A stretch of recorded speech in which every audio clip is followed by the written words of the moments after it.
2 years old, and this is the story of how I learned the man I loved never saw me as anything more than a backup plan. For 5 years, I was engaged to Roger. He was 30, charming in public, and the kind of man who could make everyone laugh at a dinner table. I thought we were building a life together piece by piece, like a home slowly filling with memories. We met in college. He studied communications, I majored in marketing. And from those first semesters of coffee dates and late night study sessions, I believed we were solid. Looking back now, I see all the choices I made for him. How many weekends I gave up with my friends to help him with projects. How I turned down a promotion that required travel because he admitted he hated being alone in the apartment. How I drained my savings when he lost his job during the pandemic, covering rent while he figured things out. And I did it with love, because that's what partners do, right? Support each other, stand firm when the other falters. I didn't complain. I told myself it was just a rough patch, that loyalty mattered more than momentary comfort. But over time, something shifted. Roger began pulling away. Nights where he used to fall asleep with his head on my shoulder were replaced with hours where he stayed locked in his office working late. His phone, once left carelessly on the couch, became glued to his hand. He laughed at messages I never saw, smiled at secrets I was no longer part of. I tried to ask softly. Is everything okay? I'd say, brushing his arm. He'd smile almost too casually. Just work stuff. Don't worry. And I wanted to believe him. God, I wanted to believe him. Then came the night that shattered everything. I had borrowed his laptop, mine was charging in the other room, and I needed to check an email for work. A notification popped up in the corner before I even touched the keyboard. A direct message. The preview alone made my chest tighten. You make me feel alive in ways she never could. I froze. My pulse quickened. Curiosity, or maybe dread, guided my fingers as I clicked. And there it was. Message after message between Roger and a woman named Sophie. Flirty, intimate exchanges, late-night confessions. He wasn't just venting, he was invested. My breath caught when I scrolled higher only to stumble upon something worse. Screenshots he had shared in a group chat with his friends. Screenshots of me, of my texts, my photos, my moments of affection turned into the punchline of his jokes. The words cut deeper than any knife. Shirley's safe. She's my plan B. If Sophie and I don't work out, at least I'll have someone steady to fall back on. Another message. She's reliable, but God so boring. It's Netflix dinner repeat. No spark, no fire, just routine. My hands trembled as I read. Years of loyalty, of sacrifice, reduced to a cruel meme in a private chat. In that dimly lit living room, I didn't cry. I didn't scream. I sat motionless, the laptop's glow reflecting off my face, the silence pressing in around me. The betrayal was too vast to process at once, it numbed me like frostbite setting in. Had our entire relationship been a lie? Had I been so blinded by love that I mistook ridicule for devotion? I remember staring at the walls, the framed photos of us, smiling at weddings, on vacations, in silly matching Christmas sweaters. They all looked fake now, props in a theater I hadn't realized I was trapped inside. I didn't confront him that night. I couldn't. My voice would have cracked, my hands would have given me away. Instead, I went to bed early, pretending fatigue, my heart pounding in the dark beside him as he scrolled his phone with that smug little grin. But the next morning, when the sun streamed in through the kitchen window, and Roger sat across from me, sipping his coffee, I slid his laptop onto the table. The screen was open to the messages. I didn't raise my voice, I didn't accuse, I just said quietly, firmly, "We need to talk about this." The mug stopped halfway to his lips. His eyes darted to the screen, then to me, and just like that, the mask began to crack. Roger's hand tightened around his mug as his eyes flicked across the laptop screen. His jaw shifted, a flicker of panic quickly buried beneath a mask of annoyance. "Shirley," he said, his tone sharp. "What the hell? You went through my things." I didn't flinch. A notification popped up while I was using it. I didn't go looking. But it doesn't matter how I found it, Roger. What matters is what's there. He scoffed, leaning back in his chair. "You're blowing this out of proportion. Sophie and we just talk. She understands me. She challenges me. That's not cheating." Not cheating. I pushed the screen toward him, the words staring back at us like an accusation neither of us could escape. Flirty texts. Confessions. Sharing my private moments in group chats. Calling me your backup plan. If that isn't betrayal, what is? For a second, he looked caught. Then his face twisted into a smirk, the same one that once charmed me, now dripping with contempt. "You're reliable, Shirley. Safe. You always will be. But don't you see you're too Predictable. Dinner, Netflix, repeat. Sophie makes me feel alive. You. You just keep me grounded. My chest burned, but I refused to let the tears fall. So that's what I am to you. A safety net you can trample on until you need me. He leaned forward, eyes gleaming with something ugly. Don't act so shocked. Most relationships fizzle out eventually. You've become routine. I deserve passion. And if it doesn't work with Sophie, at least I know you'll still be here. That's not an insult, it's security. The arrogance in his voice was unbearable. It was as if he truly believed I should be grateful to be his second choice. Inside, a storm raged, years of love and sacrifice colliding with the reality of his disdain. My heart wanted to scream to demand he see my worth, but something deeper, steadier held me still. I exhaled slowly, my voice calm but trembling at the edges. I won't be your backup, Roger. Not now. Not ever. He blinked, thrown off by my composure. Wait, what are you saying? I'm saying we're done. The words surprised even me, sharp and final, slicing through the stale air of that kitchen. Roger's smirk faltered. You're ending this just like that. No yelling, no fight. I stood pushing my chair back with a quiet scrape against the floor. There's nothing left to fight for. As I turned to leave the room, he rose abruptly, following me down the hall. You're really just going to walk out, after everything, God? Surely you're so passive, so cold. This is exactly why Sophie excites me. She fights, she pushes me. You just give up. I paused at the bedroom doorway, clutching the frame as I steadied myself. My voice came out low, measured, not passive. Just done. I grabbed a duffel bag from the closet and began stuffing clothes into it, each folded shirt a piece of the life I was reclaiming. Roger lingered in the doorway, arms crossed, still trying to control the narrative. You know, he said, his voice oily with faux wisdom. Maybe this is good for you. Shake things up. Find someone boring like yourself, no spark, no drama. Low key, right? That's your style. I zipped the bag shut, ignoring the jab. My silence seemed to bother him more than any shouting match ever could. As I brushed past him toward the front door, he reached out, his tone shifting to something almost pleading. We can still be friends, Shirley. You'll need closure, right? I'll be here when you realize you overreacted. I opened the door, the cool morning air spilling in. For the first time in months, I could breathe. Without looking back, I said simply, Goodbye, Roger. And I walked out, the sound of the door clicking shut behind me, sealing the end of a chapter I hadn't known was already over. The first night alone was the hardest. I stayed on my friend Marissa's couch, staring at the ceiling until dawn. Every corner of my mind replayed Roger's words, boring, predictable backup plan. They echoed like a cruel refrain, each syllable threatening to unravel me. I had thought grief would feel like sobbing into my pillow or screaming into the night. But no, it was quieter than that. Numb, like someone had pressed mute on the soundtrack of my life. The next day, I signed a lease on a tiny one-bedroom across town. Beige walls, scuffed floorboards, a balcony overlooking a noisy street. It wasn't much, but it was mine. My first real space without Roger's fingerprints all over it. Nights were the heaviest. I'd sit out on that balcony with a cup of tea, the hum of traffic below me, and wonder how I missed the signs. How many late nights did I excuse as work? How many times did I ignore the way his eyes lit up at a notification he wouldn't let me see? But instead of drowning, I forced myself to take a different step. Therapy. A coworker recommended it, swearing by the clarity it gave her after her own breakup. I remember sitting in that little office for the first time, hands clenched, wondering if the therapist would think I was pathetic. Instead, she listened, really listened. When I stumbled over my words, was I not enough? Was I too safe? Too boring? She shook her head gently. Surely. She said, his betrayal says everything about his lack of character. It says nothing about your worth. Those words cracked something open in me. A wound I hadn't realized I was keeping hidden, suddenly exposed to the light. I began piecing myself back together, not in grand cinematic ways, but through small, steady acts of living. I rejoined my running group, the one I had abandoned, because Roger thought it was a waste of weekends.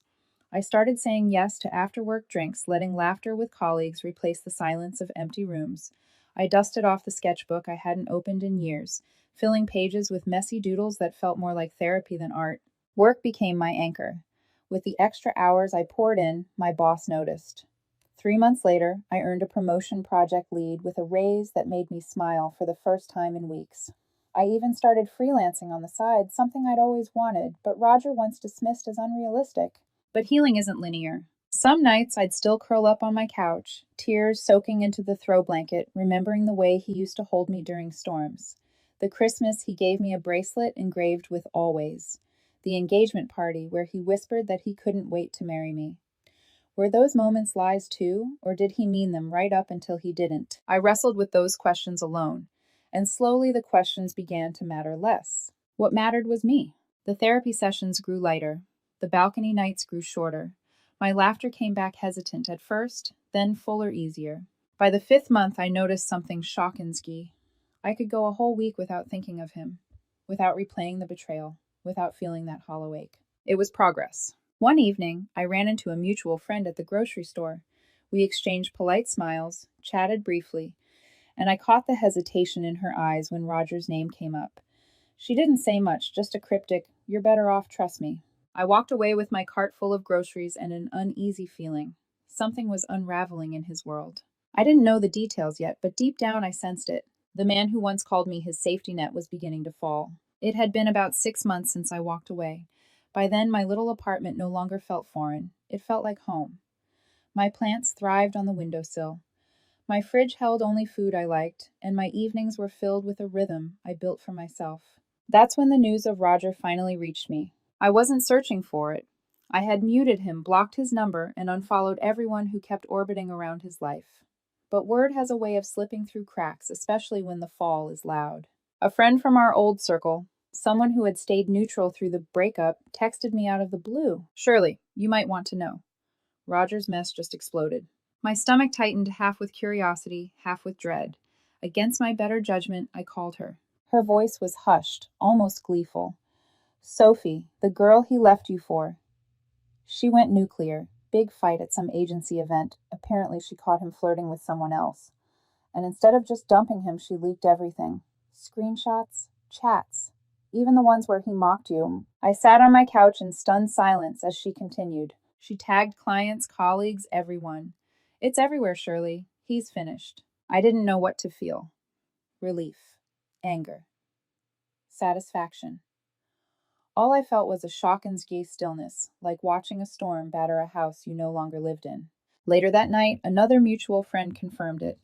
The screenshots weren't just of Sophie and Roger's affair, they included the cruel messages where he'd called me Plan B, boring, predictable. The very words that had cut me to the bone months ago were now public, dissected, mocked by Shawkinskers. What kind of man treats someone like that? He deserves everything coming to him. Imagine calling your fiancé your backup plan. Trash. The same people who once laughed along in his group chats were now distancing themselves, terrified of being tainted by association. His freelance gigs vanished. A big project he bragged about fell through when the sponsor pulled out, citing professionalism concerns. Even his closest friends ghosted him, unwilling to stand beside someone so exposed. Karma hadn't just tapped him on the shoulder, it had slammed him into the ground. I wish I could say I laughed, that I toasted the universe for finally balancing the scales, but instead I just sat by my balcony window, sipping tea, watching the city lights blur. It wasn't joy I felt, it was validation. For months I had questioned myself. Was I too boring? Too safe? Not enough? But now the world could see what I had always feared to admit: the betrayal was his flaw, not mine. And maybe, just maybe, the universe had handed me the closure I didn't know I needed. Still, I didn't reach out. Apart. His downfall didn't need my voice. My silence spoke louder. The first message came late at night. A number I didn't recognize, the words short, almost timid. "Shirley, it's me. Can we talk? I miss you." For a moment, my heart stuttered. Old reflex. But then I deleted it without replying. A week later, another. "I know I hurt you, but Sophie was a mistake. She turned out toxic, controlling. You were always the only one who truly understood me. Please, let's meet." I stared at the screen, my lips curling into something closer to pity than anger. The man who once called me boring now begged for the stability he had thrown away. I blocked the number. But Roger didn't stop. Soon came voicemails, his voice cracking with desperation. "Shirley, pick up. I see you're doing well. Congrats on the promotion. But I need closure. We had 5 years together. Doesn't that mean anything? Please, coffee, just once." I listened only once, then deleted. His pleas stirred nothing in me. No longing, no nostalgia, only exhaustion. Then the pressure spread.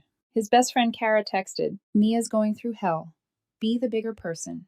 Meet him. You're being childish ignoring him. Childish, I blocked her number too. Next came his sister Lisa, calling from a family landline. Her voice was sharp, almost scolding Shirley. Listen. Roger messed up, yes, but family is family. Don't throw away years over one mistake. Come to dinner, we'll fix this. Fix this. As if betrayal, humiliation, and years of mockery could be wiped away with a casserole.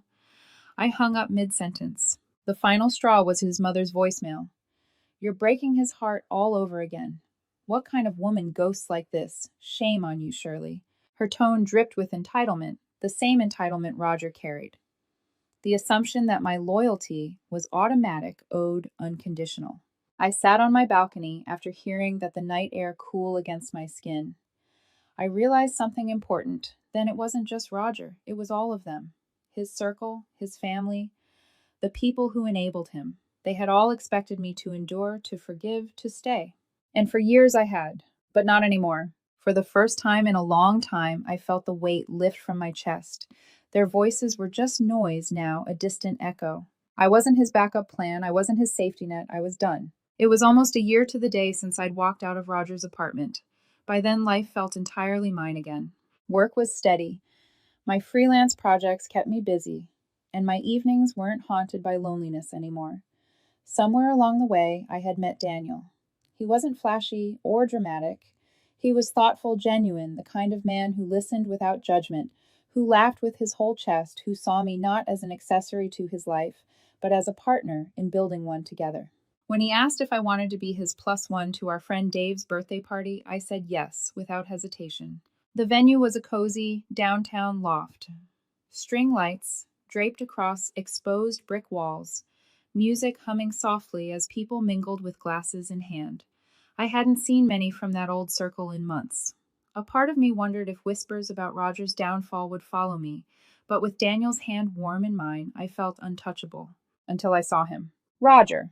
He stood near the bar, shoulders hunched, hair unkempt, eyes shadowed from sleepless nights.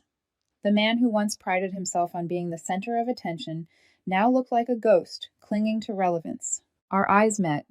His widened, with something like hope, then desperation. He pushed through the crowd, ignoring the awkward glances around him, and stopped right in front of me. Shirley, he said, his voice hoarse.